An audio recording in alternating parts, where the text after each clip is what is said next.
These hydrangeas, I haven't touched them, are very dark brown and gray, and are a failed attempt. Hi. Oh, yeah, you're right. I shouldn't blame myself for all the problems in the world. You're right. So I'm not going to blame myself for how bad those hydrangeas have turned out in their preservation status. I cut them and I put them in a bucket, and I put some water in the bucket, thinking that they would act like a cut flower, and they are a little slimy. They're just bad color, but I'm sure they're fine. But I'm gonna go pick some fresh ones and put them in a bucket that's not in water, and I'm also going to not leave them sit outside to collect more water in the bucket like I did with those. Empty bucket. I also have gloves. I think I might have a hydrangea allergy. Perhaps. I one time was digging around in a hydrangea, and the leaves in the springtime, the tips of the leaves were super irritating on my skin and like burned it real bad. So I got some gloves. Let's go pick some hydrangeas. Okay. Don't judge this. Also, don't judge this. I've been pruning it really hard. Really hard. And we're not going to prune it that hard this year. So I've already taken some branches down. I'm going to take these ones down to about the same amount. And that's going to be my entire pruning for the year, is pruning off these blooms. And I'm taking off pretty much all of them. Yeah. Might as well just prune the whole thing then. Unless something needs more time to develop, and it looks like it will. We just had our first frost last night, and we're going to have another frost, I think, tonight. I'm going to strip the leaves off.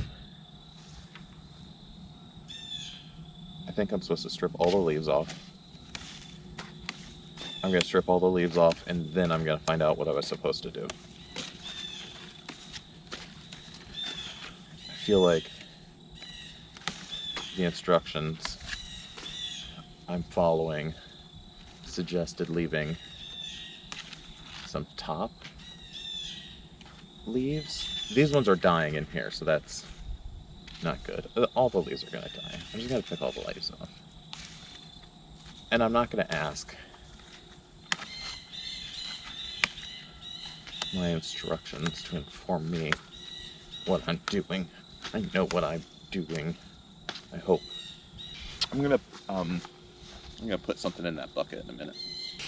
So this is the branch I just took.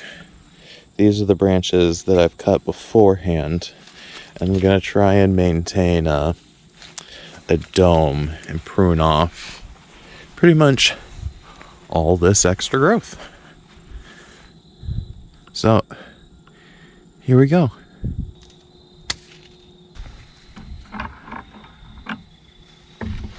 I'm putting the bucket handle in the center, and I'm staggering the blooms in it so that the handle can be still used in the center. And they might balance each other out. I'm trying to leave one or two sets of leaves that are currently on the plant still on the plants.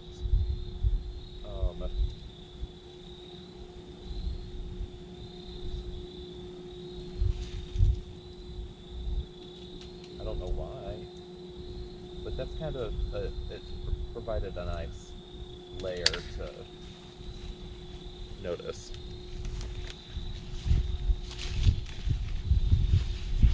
Gosh, these, I can't help but want to call them secretaires. They keep sticking.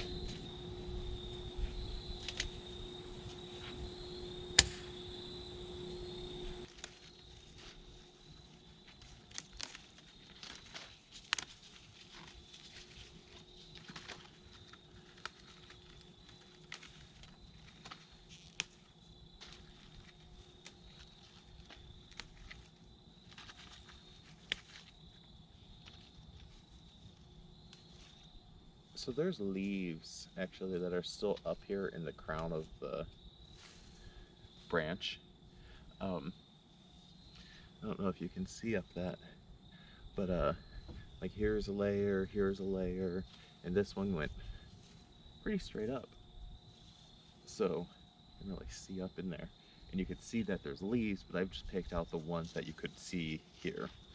So that if they do dry, then they're not as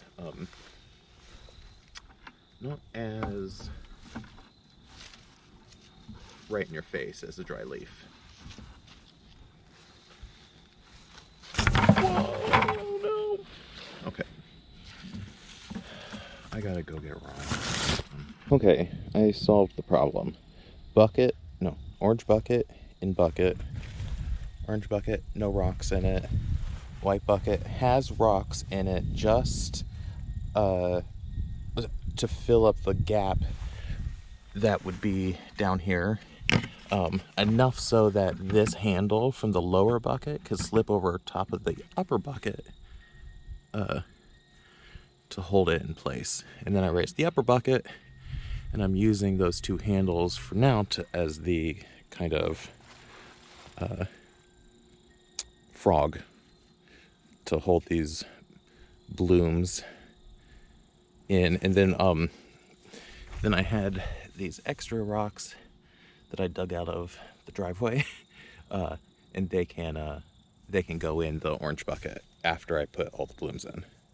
So let's get going.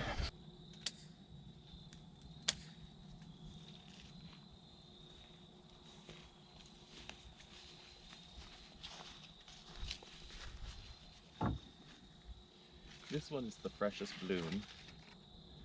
We got frostbite last night, I guess. Jeez. I wish I had gotten around to this before, but just didn't.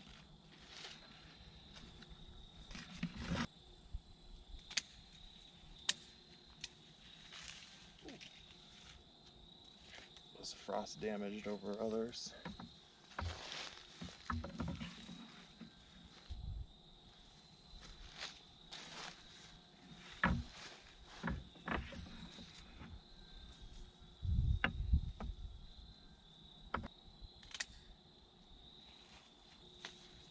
The end of season nibblers. They don't really come around in the winter. Maybe because there's nothing left or what, but goes all the way back. I don't want any more energy going towards these, so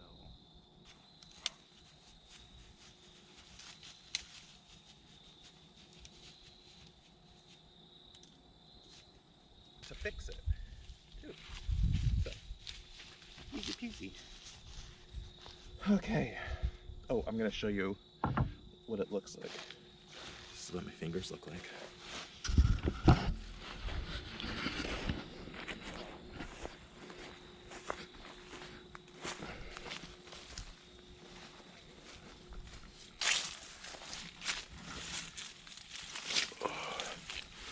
Okay, let me show you what's going on.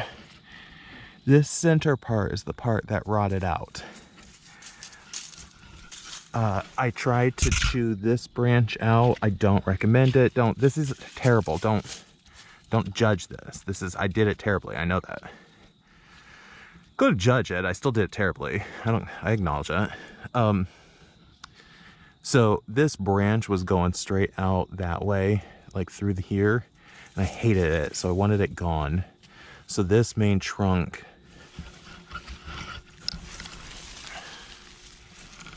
there's two parts. Well, maybe kind of three parts. So there's these ones, then there's this, and then there's this side. But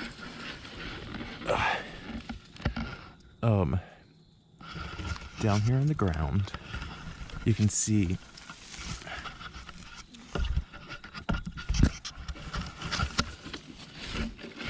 you whiskey.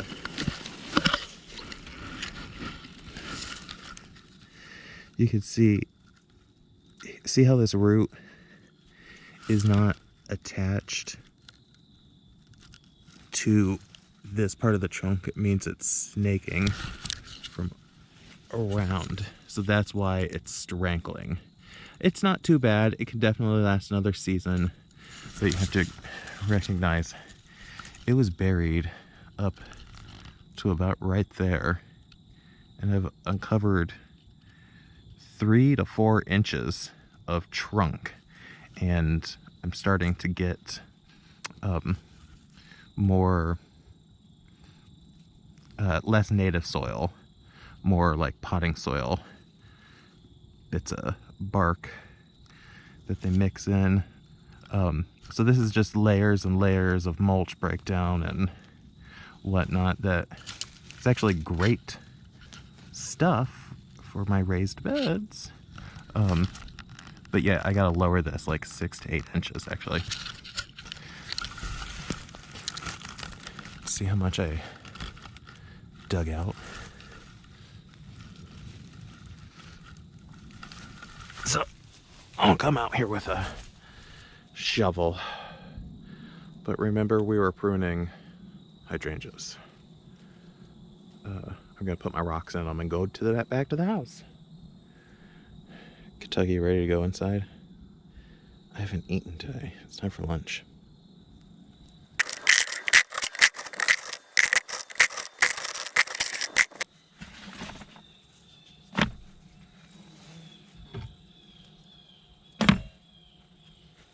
Okay, here they are.